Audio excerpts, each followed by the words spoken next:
ஜெகத்குருவே சரணம். மந்த்ராலய மகான் மகாபிரபு ஜெகத்குரு ஸ்ரீ ஸ்ரீ ராகவேந்திர சுவாமிகளுக்கு ஆத்மார்த்தமான நன்றிகளையும் வணக்கங்களையும் அவருடைய பொற்பாத கமலங்களில் பணிவுடன் சமர்ப்பிக்கின்றேன். நீங்களும் உங்கள் குடும்பத்தாரும் நிகவர சுகம் ஆனந்தம் அனைத்தும் பெற்று என்றென்றும் நல்வாழ்வு பெற வேண்டும் என்பதனையே பிரார்த்தனைகளாக குருராஜருடைய பொற்பாத கமலங்களில் சமர்ப்பிக்கின்றோம். குரு சோதனை கொடுப்பாரா? நாம் என்னதான் பிரார்த்தனை பண்ணிகிட்டே இருக்கோம், ரொம்ப தீவிரமாக வணங்கிட்டு இருக்கோம். சார் எத்தனையோ வருஷமாக பிரார்த்தனை பண்ணுறேன் சார், ஆனால் கஷ்டம் தீர்ந்த பாடம் கிடையாது, கஷ்டம் வந்துகிட்டே இருக்க மாதிரி இருக்குது.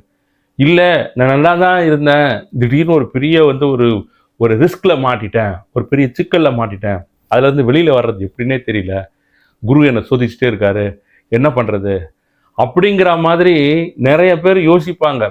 இந்த குருன்னு இல்லை, நீங்கள் எந்த குருவை யோசித்தாலும் சரி, எந்த சுவாமியை யோசித்தாலும் சரி, எந்த சுவாமியை வணங்கினாலும் பிறந்ததுலேருந்து நம்ம போய் சேர்ற வரைக்கும் இன்பமே நடந்துன்னு இருக்காது வாழ்க்கையில். அப்படி நடந்தால் அது வாழ்க்கையே கிடையாது. பல்வேறு விதமான சூழ்நிலைகள் வரும், இக்கட்டான சூழ்நிலைகள்லாம் வரும். அந்தந்த காலகட்டங்களில் நாம் எவ்வாறு செயல்படுகிறோம், அதற்கு நாம் ஒரு குருவினுடைய ஒரு அனுகிரகத்தையோ இல்லது ஒரு தெய்வத்தினுடைய அனுகிரகத்தையோ பெற்று ஒரு மிக சரியான திசையில் நம் வாழ்வை நாம் வழிநடத்தி செல்ல வேண்டும். எடுத்துட்டு போனோம் இல்லைங்களா? ஒரு பொறுப்பான குடும்ப தலைவராக, ஒரு பொறுப்பானவராக ஒரு குடும்பத்தை வழிநடத்தும் பொழுது உங்களுக்கு அனைத்து விதமான பொறுப்புகளும் இருக்கிறது. அந்த பொறுப்புகள் இருந்தால் கூட இந்த சமூகம், சமுதாயம், வாழ்வியல் அப்படிங்கிறது இதில் சிக்கி இந்த காலச்சக்கரத்தில் சின்ன பின்னமாக கொண்டிருக்கும் எத்தனையோ அன்பு நெஞ்சங்கள் இருந்து கொண்டிருக்கிறார்கள். போகக்கூட ரூட்டே தெரியாது, பாதையே தெரியாது, பாதை மாறி ரொம்ப தூரம் போயிட்டு ஏதேதோ வெவ்வேறு விதமான செயல்பாடுகளில் ஈடுபட்டு நெடுந்தளவு பாதை மாதிரி சென்றுட்டு கண்கெட்ட பின் சூரிய நமஸ்காரம் சொல்ற மாதிரி அந்த இடத்துல போயிட்டு நின்று திரும்பி பார்த்து யோசிப்பாங்க, ஐயோ இவ்வளோ தூரம் நம்ம வந்துட்டோமே, திரும்பி எப்படா திரும்பி போறதுன்னு. அதெல்லாம் செய்யவே கூடாது. விழிப்புணர்வு எப்பொழுதுமே இருந்து கொண்டிருக்க வேண்டும். துன்பம் வரும், கஷ்டம் வரும், சிக்கல் வரும், இன்னல் வரும், வாழ்க்கைன்னா அதெல்லாம் வரும் தான். அதற்கு நாம் கவலை கொள்ள வேண்டிய அவசியம் கிடையாது. ஒரு குருநாதருடைய பொற்பாத கமலங்களை நீங்கள் பற்றும் போது நடப்பவை அனைத்தும் அவர் அருளால் நடக்கிறது என்பதை நாம் உறுதியாக நமக்குள்ளாக ஏற்க வேண்டும். ஆமாங்க, நான் நல்லா தான் வணங்கிட்டு இருக்கேன், நல்லா தான் கும்பிட்டு இருக்கேன், எல்லாம் வியாபாரம் போயிட்டு இருக்கு, தொழில் போயிட்டு இருக்கு, குடும்பம் நடந்துட்டு இருக்கு. இந்த மாதிரி ஒரு சிக்கல், இந்த மாதிரி அவிழ்க்க முடியாத முடிச்சாக ஒரு பிரச்சனை இருக்கிறது, அந்த சோதனை அப்படின்னா நிச்சயமாக அது உங்கள் பக்திக்கு ஒரு சோதனையாக கூட அந்த இடத்தில் இருக்கும். உங்க பக்திக்கே ஒரு சோதனையா இருக்கலாம். நீங்க எந்த அளவுக்கு குரு பக்தியுடன் இருக்கிறீர்கள் அப்படின்னு சொல்லிட்டு கை விட்டுற மாட்டாருங்க. இப்போ அப்படியே கை கழுவி விட்டுற மாட்டார். அவன சன்னியாசி, மகா தபஸ்விகள், அவன் உட்கார்ந்து தியானம் பண்ணிட்டு இருக்காரு. 700 வருடங்கள் பிருந்தாவனத்தில் இருப்பேன் அப்படின்னு சொல்லிட்டு உள்ள உட்கார்ந்து எத்தனையோ மக்கள், கோடானு கோடி பக்தர்கள் வந்து தரிசனம் பண்ணிட்டு அனுகிரகம் வாங்கிட்டு போயிட்டாங்க. நாம் அந்த இக்கட்டான சூழ்நிலையிலும் ஒரு சிக்கலான சூழ்நிலையிலும் இருக்கும் பொழுது நாம் மனம் தளரவே கூடாது. அவருடைய பக்தன், அவருடைய பக்தை நான், ஏதோ சில காரணங்களுக்காக எனக்கு இந்த மாதிரியான ஒரு சூழல் வந்திருக்கிறது குருராஜா. அது கிரகங்களின் அடிப்படையில் இருக்கலாம், ஜாதகத்தின் அடிப்படையில் இருக்கலாம், பழைய கர்மாவாக இருக்கலாம், நான் செய்த பாவமாக இருக்கலாம், ஏதோ ஒன்று, அல்லது நீங்கள் என்னை சோதிப்பதாக கூட இருக்கலாம். எது எப்படி இருந்தாலும் உங்களது பொற்பாத கமலங்களை நான் விடமாட்டேன், நீங்கள் தான் என் குரு அப்படின்னு சொல்லிட்டு அந்த இடத்தை நாம் ரொம்ப அது ஜஸ்ட் ஆசிலேட் ஆகாம அவர் மீது வைக்கக்கூடிய நம்பிக்கை அப்படிங்கிறது பரிபூரணமாக இருந்து கொண்டே இருக்க வேண்டும். ஒரு ஒரு ஒரு குருகுலம், அந்த குருகுலத்துல நிறைய சிஷ்யர்கள் இருந்தார்கள். அதுல ஒரு சிஷ்யர் இருந்தார், அவர் பேர் பூபதின்னு பேர். பூபதி அப்படிங்கிற சிஷ்யர் குருநாதருக்கு ரொம்ப ஆத்மார்த்தமான சிஷ்யன். அவர் மேல ஒரு தவறு கூட உங்களால கண்டுபிடிக்க முடியாது. பூபதி இப்படி செய்துட்டார், அப்படி செய்துட்டார் அப்படின்ட்டு குருநாதர் கண்டுபிடிக்க முடியாது. குருநாதர் அவரை ரொம்ப மெச்சி இருக்கார். அவருடைய சேவைகள், அவருடைய அந்த ஒபே பண்றது, அந்த டிசிப்ளைன், ஒழுக்கம், இதெல்லாம் பார்த்து குருநாதருக்கே ஆச்சரியம். நாம் எவ்வளவு நாட்களாக இந்த ஆசிரமத்தை, இந்த குருகுலத்தை நடத்தி வருகிறோம், பூபதி போல ஒரு பையனை நாம் இது வரைக்கும் பார்த்ததே கிடையாது, ரொம்ப அற்புதமான பையன் அப்படின்னு அவர் எப்பவுமே நினைச்சிட்டே இருப்பார். அந்த குருகுலத்திற்கு இன்னொரு சன்னியாசி வருவார் இவரை பார்க்கறதுக்காக, இந்த குருநாதரை பார்க்கறதுக்கு. குருநாதர் ஒரு நாள் பூபதியை பற்றி ரொம்ப பெருமையாக சொல்றாரு. இந்த மாதிரி சிஷ்யன் உங்க குருகுலத்தில் கூட இருக்க மாட்டான், அந்த அளவுக்கு இந்த பையனுடைய ஒழுக்கம், நாணயம், நேர்மை வாய்ப்பே கிடையாதுங்க அப்படின்னு பேசிட்டே இருக்காரு. உடனே அந்த கூட அதை பார்க்க வந்த அந்த குரு என்ன பண்றாரு, இன்னொன்னு சொல்றாரு, இல்ல இறுதியாக அவருக்கு ஒரு சோதனை வைத்து அதுக்கப்புறமா அவர் நிச்சயமாக 100% அவர் மிகச் சரியான ஆள் அப்படிங்கிற முடிவுக்கு நீங்க வரணும், இப்பவே வந்துடக்கூடாது அப்படிங்கிறார். சரி, ஓகே, நான் ட்ரை பண்றேன், நான் முயற்சி செய்கிறேன், முயற்சி செய்து பூபதிக்கு ஒரு சோதனை வைக்கிறேன் அப்படின்னு சொல்லிட்டு அவர் அனுப்பி வச்சிடறார். மறுநாள் பொழுது விடுது. பூபதி என்ன பண்றாரு, வழக்கம் போல அவருடைய பணிகள்லாம் செஞ்சுட்டு குருநாதரை பார்த்து ஆசிகள் பெறலான்னு உள்ள வர்றார்.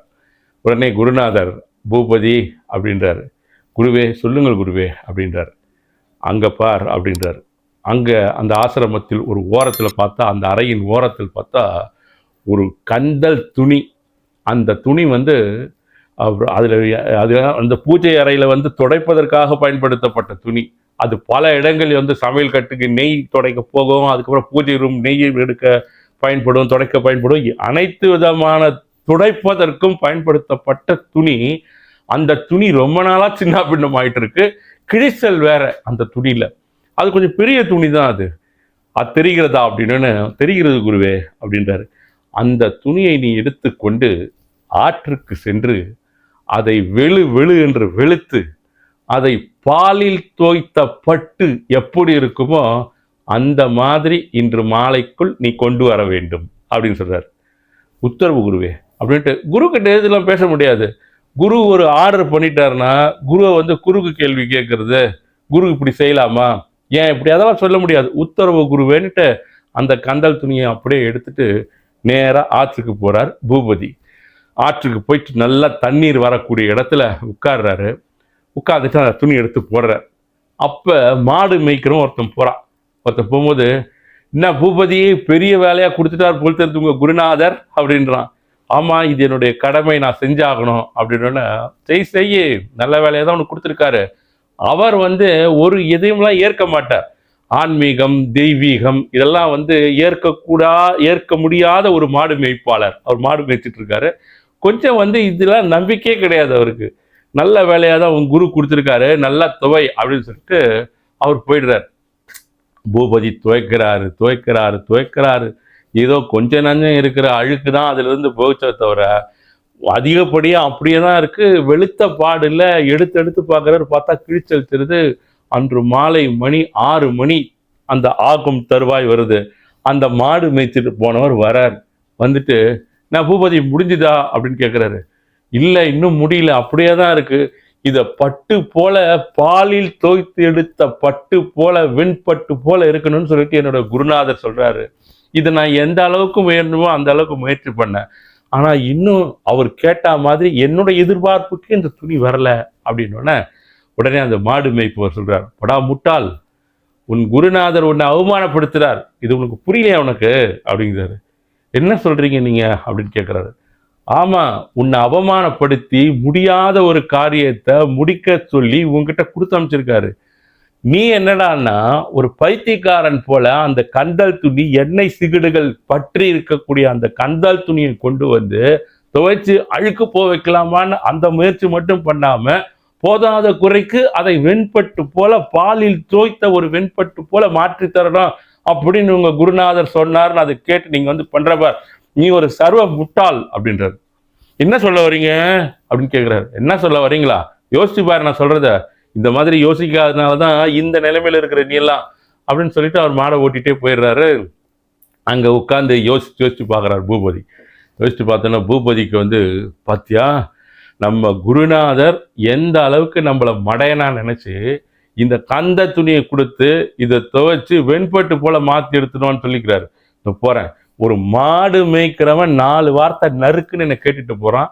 நான் படித்த வேதம் என்ன, செய்கிற வேலை என்ன, ஒவ்வொரு முறையும் பகவான் சேவை என்ன, இந்த குருவுக்கு இதெல்லாம் தெரியவே தெரியாதா? நான் போறேன், நான் போய் பார்த்துக்கிறேன், வச்சுக்கிறேன் அவருக்குன்னு சொல்லிட்டு நேராக வேகமாக போறார். யாரு? பூபதி, அந்த சிஷ்யன் ஆசிரமத்துக்கு போறாரு. குருநாதர் அப்போதான் சிஷ்யர்களுக்கெல்லாம் ஏதோ ஒரு வகுப்பு பிடிச்சி எல்லாம் கிளம்புறாங்க. அவரும் எழுந்து கிளம்ப தயார் ஆகிறார். அந்த ஒரு அறையிலிருந்து நேராக போனவர் அந்த துணியை தூக்கி விசிறி அடிக்கிறார், எரியிறார்.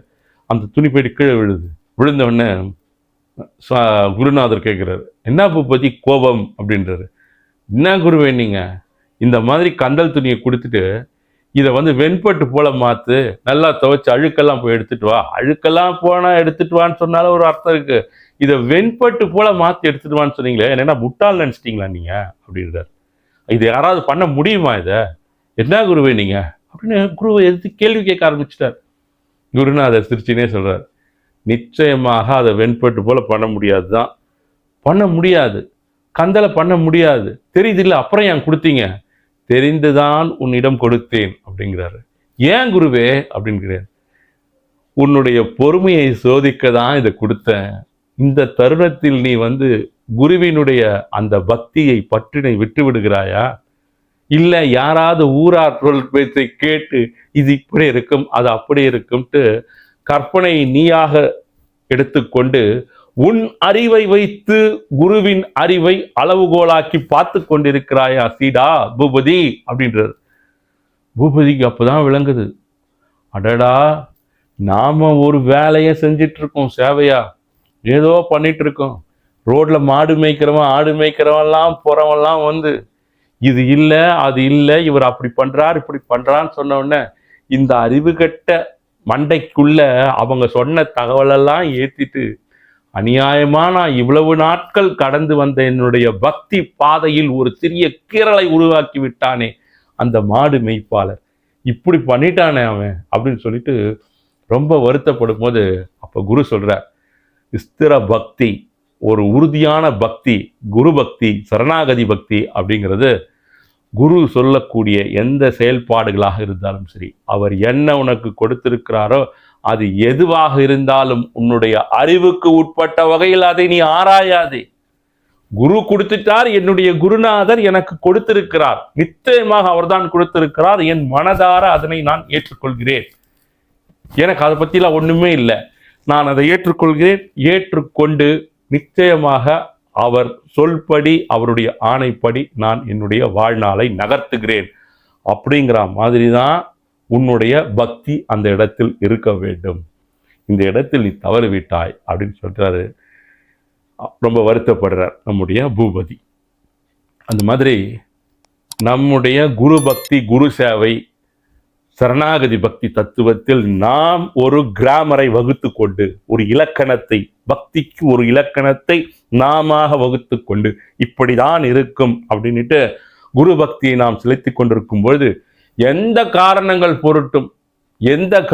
பொருட்டும் அந்த பக்தியை சந்தேகிக்க கூடாது. எப்பவுமே சந்தேகிக்கக்கூடாது. நீங்கள் பற்றி கொண்டிருக்கக்கூடிய குரு மகாபிரபு ஜெகத்குரு ஸ்ரீ ஸ்ரீ ராகவேந்திர சுவாமிகள், அந்த அப்பேற்பட்ட குருவை நாம் பற்றிருக்கும் போது துன்பங்கள் துயர்கள் எல்லாம் வரட்டும், அவருக்கு தெரியும், அந்த இடத்துல உட்கார்ந்து இருக்காரு, அதோட நினைப்பவர் உள்ளத்திலெல்லாம் அமர்ந்து அவருடைய அனுகிரகங்களையும் ஆசிகளையும் கொடுத்து கொண்டிருக்கிறார். நம்முடைய உள்ளத்திலே நடப்பது, நம்முடைய இல்லத்திலே நடப்பது, நம்முடைய சுற்றத்தாரிலே நடப்பது, நம்மை ஏமாற்றுபவன் என்ன நினைக்கிறான் என்று நினைப்பது, எல்லா செயல்பாடுகளும் எல்லா தகவல்களும் அவருக்கு தெரியாது ஒன்றும் கிடையாது. நீ யார் என்பது அவருக்கு நன்றாக தெரியும், உனக்கு என்ன செய்ய வேண்டும் என்பதும் நன்றாக தெரியும். நம்ம தான் சொல்லுவோம்ல, படம் முடிஞ்சிடலையே, நடந்துட்டு இருக்கு. ஒரு கட்டத்திலே ஒருவர் துன்பப்படுகிறார் என்றால் அடுத்த கட்டத்திலே அவருக்கு உண்டான சுபிக்ஷமான வாழ்வு நிச்சயமாக வந்து சேரும். ஆத்மார்த்தமான பக்தியுடன் ஒருத்தர் தம்முடைய வாழ்க்கையை வழிநடத்தி கொண்டிருக்கிறார் குருவின் அருளால் அப்படின்னா நிச்சயமாக அவருக்கு பரிபூர்ண நிம்மதியையும் பரிபூர்ண அருளாசி கடாட்சத்தையும் ஜெகத்குரு மகாபிரபு ஸ்ரீ ஸ்ரீ ராகவேந்திர சுவாமிகள் 100% கொடுத்தே தீர்வார். அவரை நம்பினோர் யாரும் இதுவரை கைவிட்ட பயணப்பட்டதாக சரித்திர சான்றுகள் எதுவுமே கிடையாது. அவசரப்பட்டு பாதை மாறியவர்கள் தான் நிறைய நபர்கள் இருப்பார்கள். நிதானித்து பொறுமையாக இருக்கும் பொழுது உங்களுக்கு உண்டான அருள் அனுகிரகம் ஆசிகள் அப்படிங்கிறத அவரிடமிருந்து சர்வ சாதாரணமாக உங்களை வந்து சேரும். நிச்சயம் அடுத்த பதிவில் சந்திப்போம். நன்றி, வணக்கம். ஜெகத்குருவே சரணம்.